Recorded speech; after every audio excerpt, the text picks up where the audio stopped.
Hello and welcome back to another episode of the Chronic Fatigue and Burnout Recovery Podcast. Today I'm going to be continuing the theme of talking about chronic pain. This is part 2 of what is actually going to be a 3-part series in looking at chronic pain. So what I'll be focusing on in this episode is looking at somatic tools, nervous system tools, if you will, mindset tools, if you want to call them that. They're not really, to support you if you are somebody who experiences chronic pain. You may also want to listen to the previous episode where I talk about the various mechanisms involved in chronic pain. But one of the things I highlighted in that episode was that if you have pain, you are inevitably also going to have sympathetic nervous system activation. So just the very experience of pain increases the sympathetic tone in the body, and then the increased sympathetic tone can further exacerbate the pain. So we obviously want to be looking at the whole picture of what's going on for an individual and addressing all the different things that I talk about in the previous episode. But we do also need coping strategies, nervous system strategies, somatic practices, and tools to help us moment by moment to manage our experience as we work on our recovery and our healing journeys if chronic pain is something that we're experiencing. So that's what I'm going to be talking about today, is just some insights, some tools that you can use. If you like what you hear today, or if you play around with some of these ideas that I'm going to discuss today, but you feel a little bit lost, or you feel like you might need more support with this, please know that everything I'm going to share with you is actually a taster of what you can experience in my Nurturing Resilience group program. So at the time of recording this, I'm actually not sure when it will publish, but the next live round of Nurturing Resilience is going to be September 2023. If that time has been and gone, there's also the opportunity to join the self-study course, and you can join the next live round, which will probably be January 2024. All of that aside, before I dive in, I thought I'd also just give a little bit of a teaser of what the next episode is going to be on. The next episode, I'm going to be interviewing a special guest, and this will be our first male guest on the show, Brendan Turner. And Brendan is a fellow South African. I've known him for a long time. He's actually the now husband of one of my previous clients. And he's going to be talking about functional patterns, which is a movement. Maybe I'll leave it to him to explain all about it. But basically, it's a way of training your body and using movement to train your body to overcome chronic pain. And he's got his own personal journey with chronic pain, which he'll tell you all about when I interview him. But this might be something really great to bring onto your radar if you are somebody who is ready to move, who is maybe ready to follow a little bit more of a structured exercise program, and you want your reintroduction into exercise to be one which is gentle and supportive and really to promote the health and well-being of your body and not exacerbate any kind of pain syndromes that you might be experiencing. So that's what I'll be covering in the next episode when I interview Brendan, and he is the expert in all of this, so I've probably given a really bad description of what we'll be covering, but please stay tuned for that episode. I think it's going to be really, really interesting. So where I would like to go now is just to talk about some tools that you can use if you are having a chronic pain experience. And I'll lead by saying when we are experiencing pain, it is uncomfortable. To be in pain all the time or to be experiencing ups and downs in pain is just very, very difficult. As we spoke about previously on the previous episode, it comes hand in hand with fatigue. It comes hand in hand with mood disorders. So it's very likely that if you are having a chronic pain experience, you're also tired, you're also low in mood, which makes it very wearing to continue day to day to be having these pain experiences. And therefore, it's very natural that we find ways to cope. And there are many different ways that people cope with discomfort in the body, whether they have chronic pain or not. but I'll just kind of highlight some of these coping mechanisms so that I can bring them into your awareness. Not necessarily to judge you and say, look at these coping mechanisms that you're using. It's not about that. It's just about understanding how you are currently coping, and then just thinking about how you might want to cope differently some of the time. Because sometimes we need to use coping mechanisms like disconnection, disassociation, and numbing, because we are just going through something which is so big and so challenging and so difficult. Therefore, to come into connection with the body, which I'll talk about more in a moment, it's really hard to be in connection with the body all the time when you're having such a painful experience. So please don't judge yourself for using certain coping mechanisms. Please don't shame yourself for using certain coping mechanisms.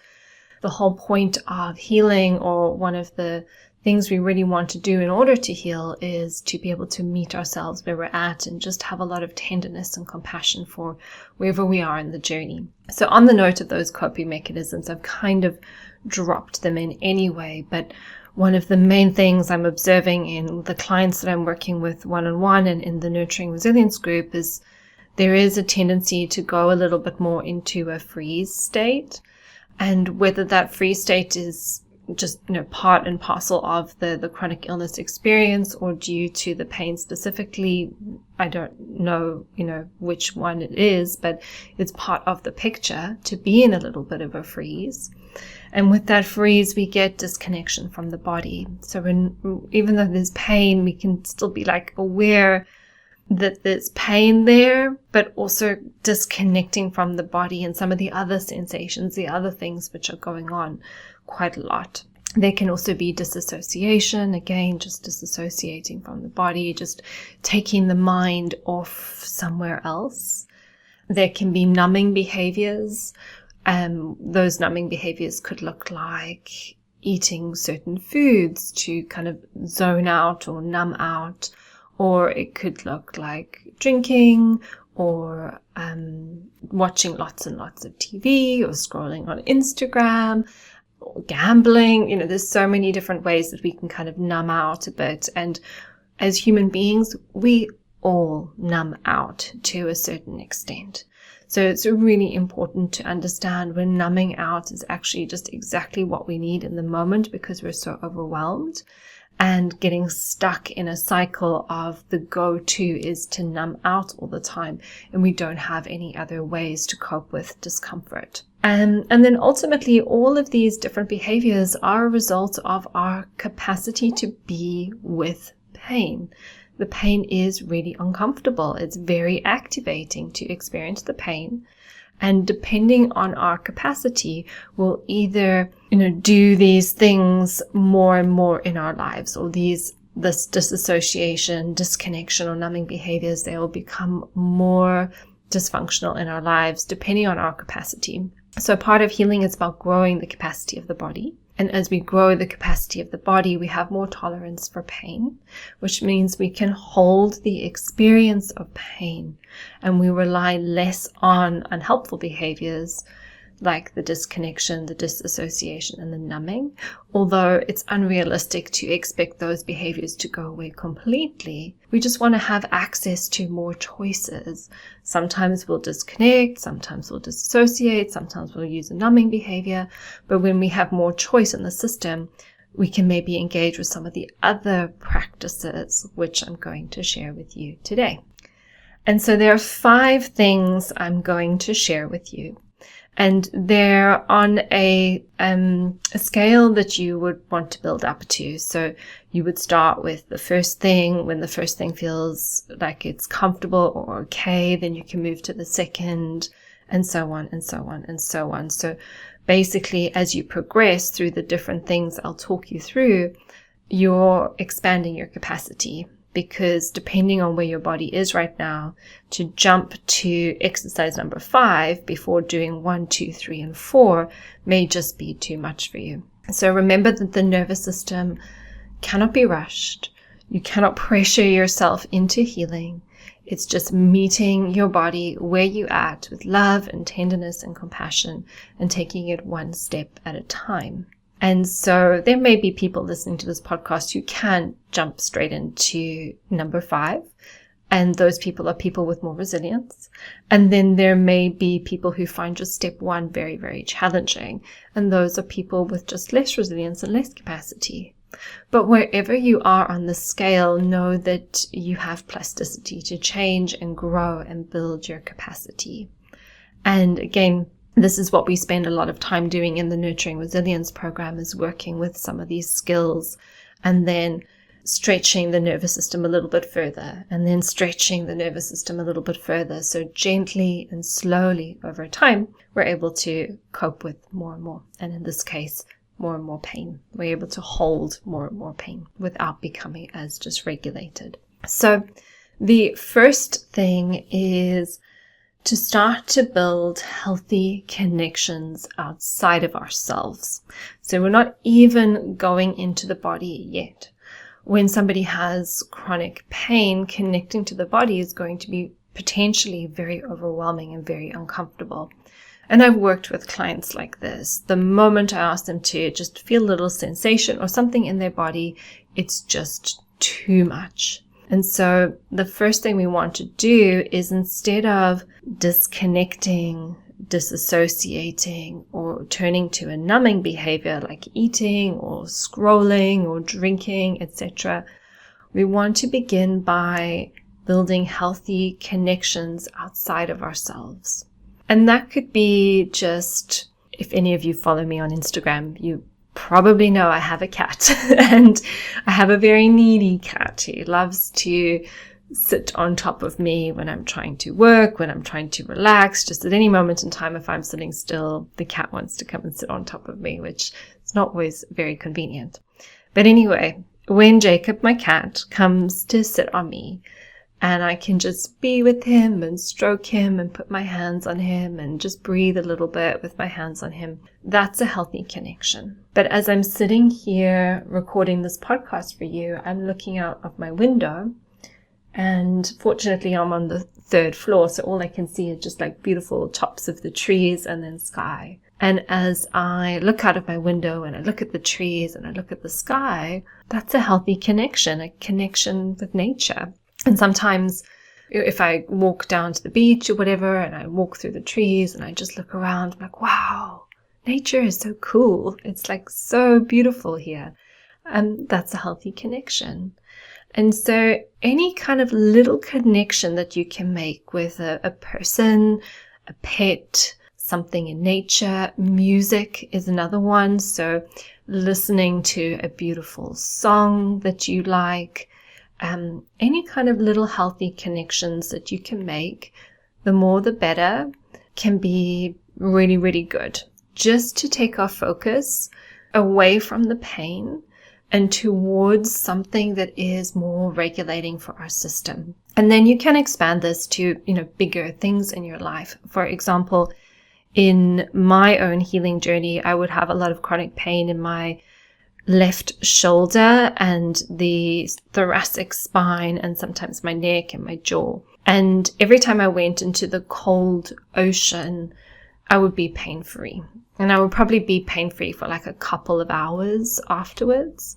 So that was kind of like a combination of a few things. It's obviously the physiological response, like the cold water, the dopamine, increase in cortisol and adrenaline, which are anti-inflammatory, and some of the things I talked about in the previous episode.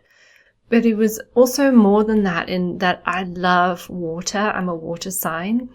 I love swimming. I love being in the sea, even if it's freezing cold. The love of being in the sea trumps the cold, and therefore it was still a healthy connection for me.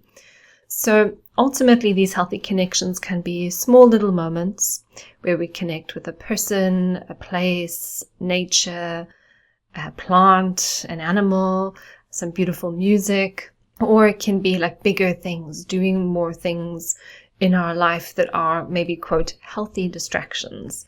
So as opposed to disconnecting, dissociating, numbing, We want to find things that take our attention outside of the body, but are supportive and resourcing and regulating for the system. And so if you don't already have those practices built into your day, in terms of homework, that is your step one, to find those little things each day that bring you that sense of healthy connection, however big or however small. Even if you're bedbound and all you can do is look out a window, or maybe you can bring in like a beautiful plant, not a moldy one, an anti-mold plant, one that's good for your air quality. You can bring it into the bedroom, and maybe just looking at it, really connecting with it is a way that you can build those healthy connections. Or looking at photographs or beautiful scenery, beautiful artwork, those are all options as well.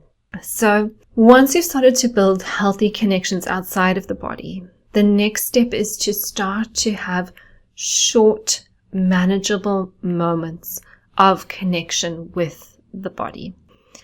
And then here people will often say, well, why would I want to connect with my body? Because it's so horrible to be in my body.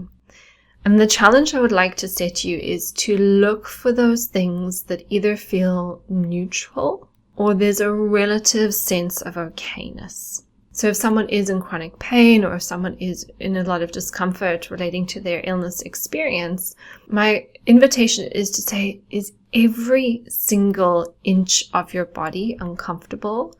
How are your earlobes? How is your baby toe? What about just the very, very surface of your skin? And I run a free workshop, which is the Getting to Know Your Nervous System workshop. I should be running a few more of those as we lead up to the next round of Nurturing Resilience. But as I said, I'm not quite sure when this podcast will get published, but I'm going to be running them all the time. So just really watch out for the next one. But we do some of these exercises together in the workshop. And one of the cues that I give is like, can you just bring your attention to the surface of your skin? So if going deep into the body just feels like way too much, just a few moments, like 1 minute, 2 minutes, that's all. Just bringing your attention to the surface of your skin. And then you can also practice during your day, just instead of focusing on where there's pain, if you notice yourself focusing on the pain, you can challenge yourself to be like, well, is there somewhere that feels okay or just neutral? So you don't have to find necessarily big, expansive, positive sensations.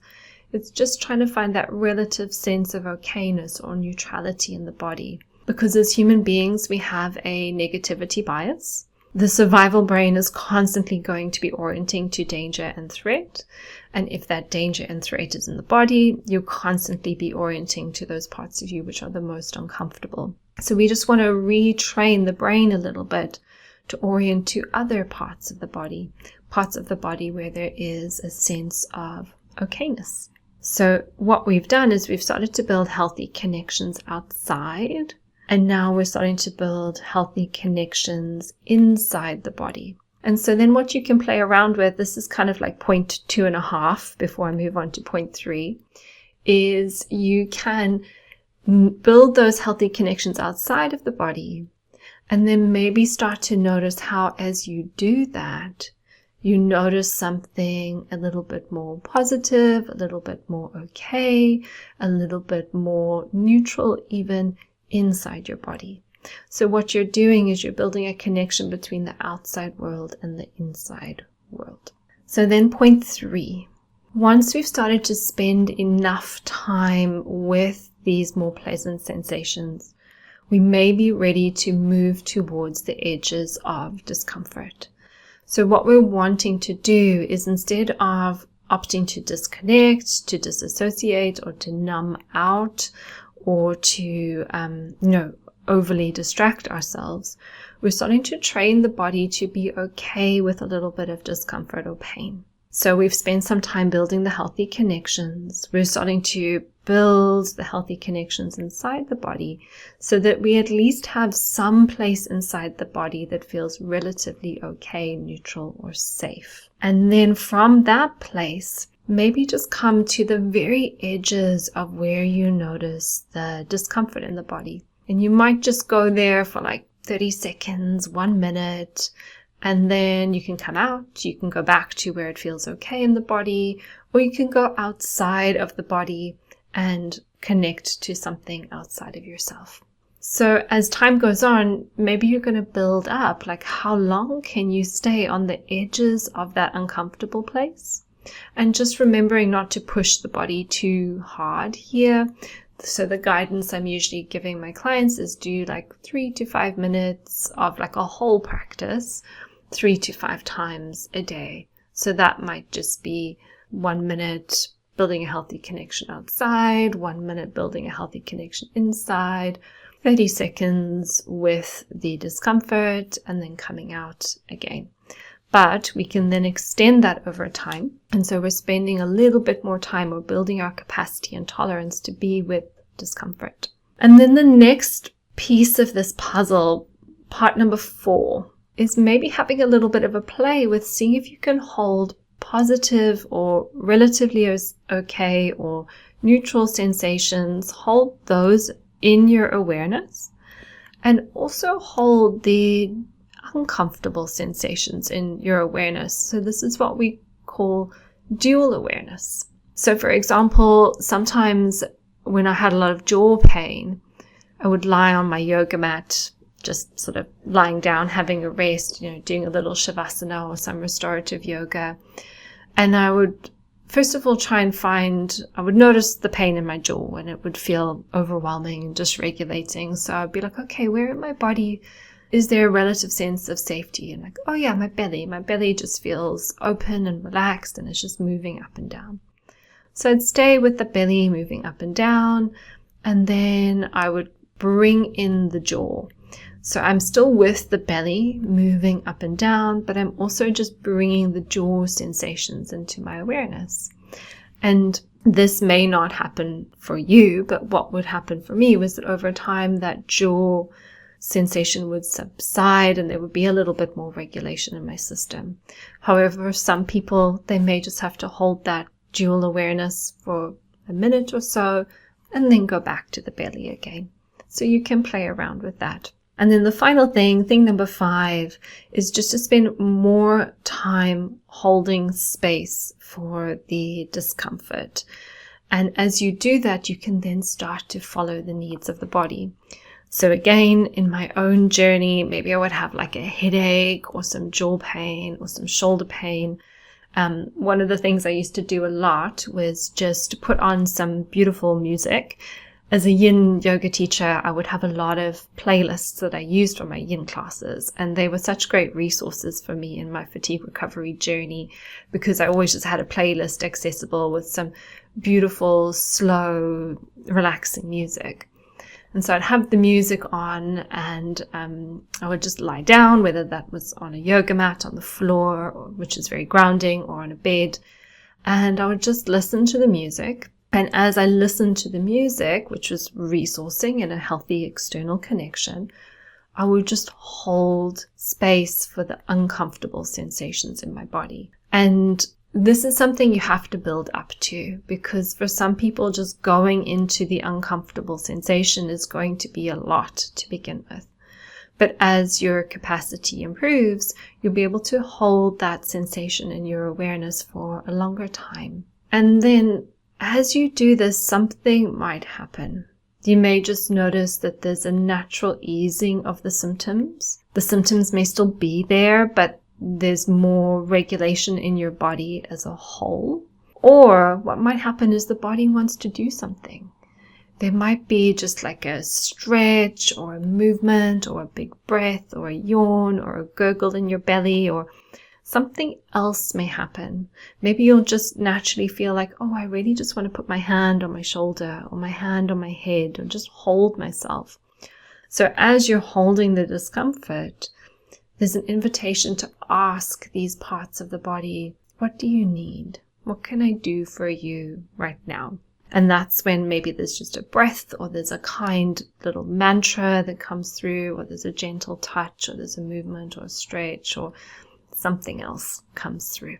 So the final thing I want to say before I wrap all of this up is hopefully what I've been able to communicate as I've shared all of this is at no point are you trying to fix anything.